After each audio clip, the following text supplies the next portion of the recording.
help it. The ones who can't do anything else, they're the ones that demand the compassion. And it's very hard, you know, and there's a compassion and understanding. You may hate it, you may get, you know, I don't know, but that's a very important thing to nurture in human being and not cut people off dead. I remember back when Mean Streets was shown at the New York Film Festival, one critic who actually was very nice with me at certain times, but this time he hated the film. And well, Mean Streets was the first, and afterwards he was very nice about certain films. Anyway, I don't want to mention his name. Good guy, let him be.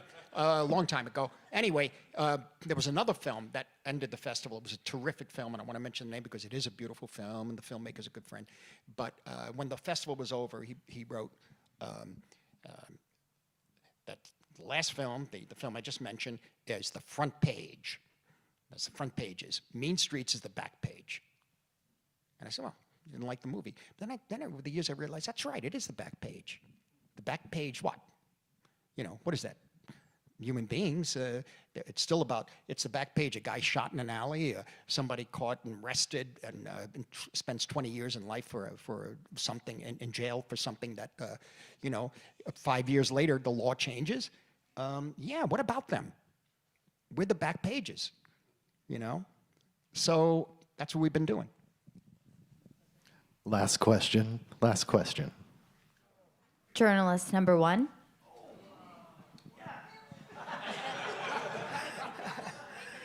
Oh my God, thank you. Mose Persico, CTV, Montreal. Gentlemen, thank you for being here.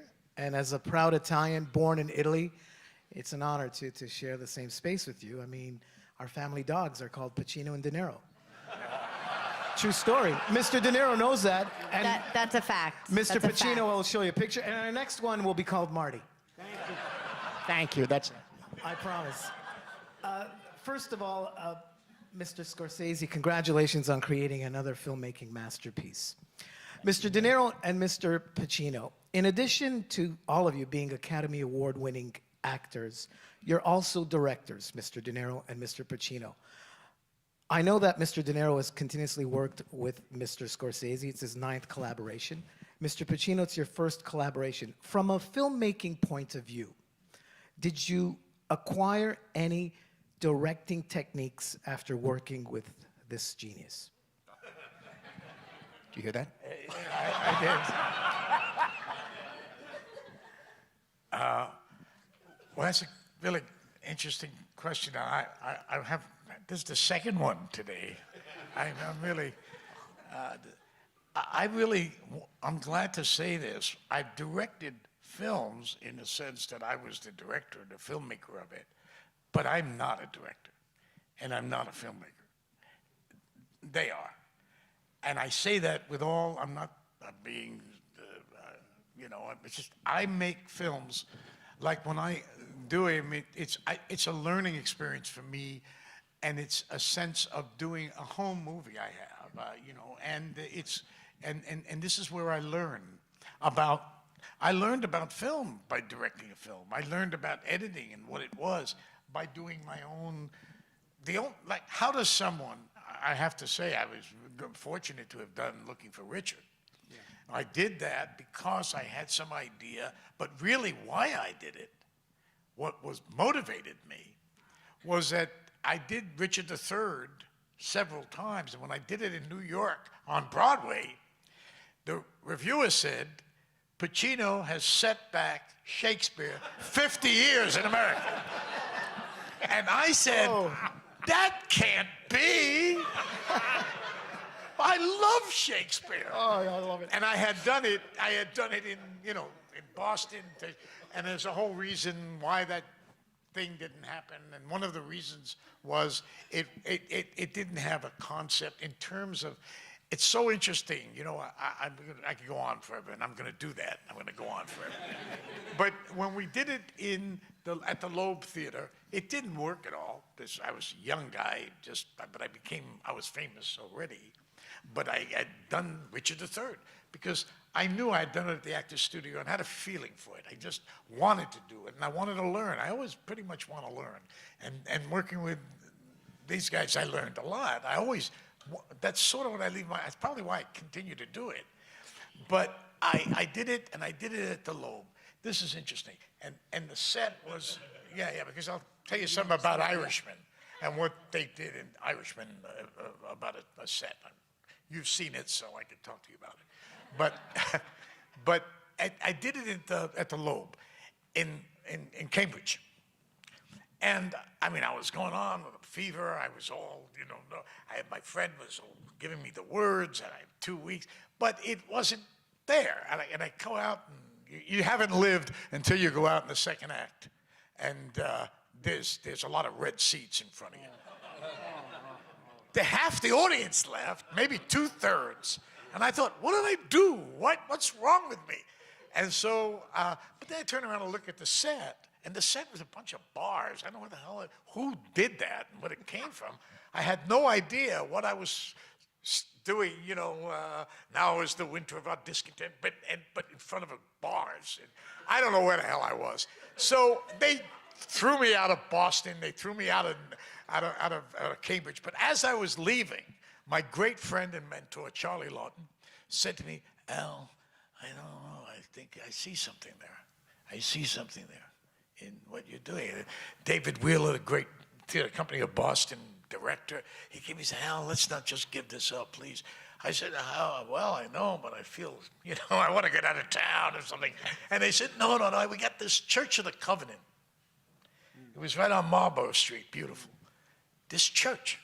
And we all went in there, this medieval sort of thing. And I came up, there was a pulpit, and I came up from the pulpit like this with a stocking hat on. And I said, now is the winter of our discontent. And the thing just started to go. We had a set. We had a concept, a context. You understand? And when we went to Broadway, we didn't bring the church.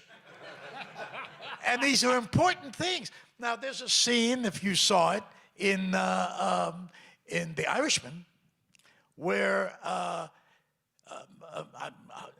Jimmy Hoffa is going to his end. He doesn't know it. He goes into this place, this house.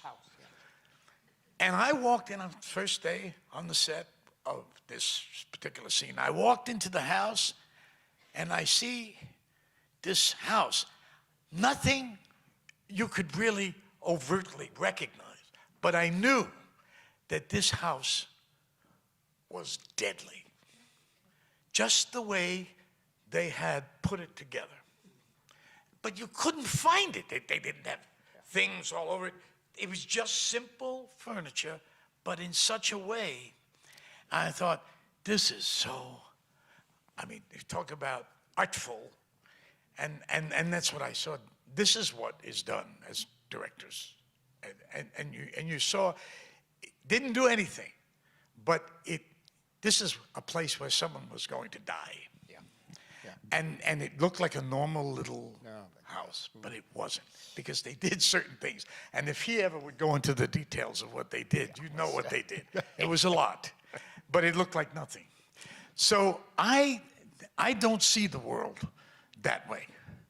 I don't see the world as, my creative feelings don't come from getting concepts like that. This isn't me. So I'm not a director, because I don't want to. First thing I do when I finish the film is I go read a play. What play am I going to do? I'll do Richard again, in the church, of course. But that's my thing. So the other directing things I did is because I liked particular plays. If I did Chinese Coffee, I'm sure none of you saw it. It didn't. Well, that's good to hear. I did it because I very much wanted to. I wanted to preserve that piece of material that I really liked it. I liked what it was. I liked the writer, Ira Lewis, who's gone now.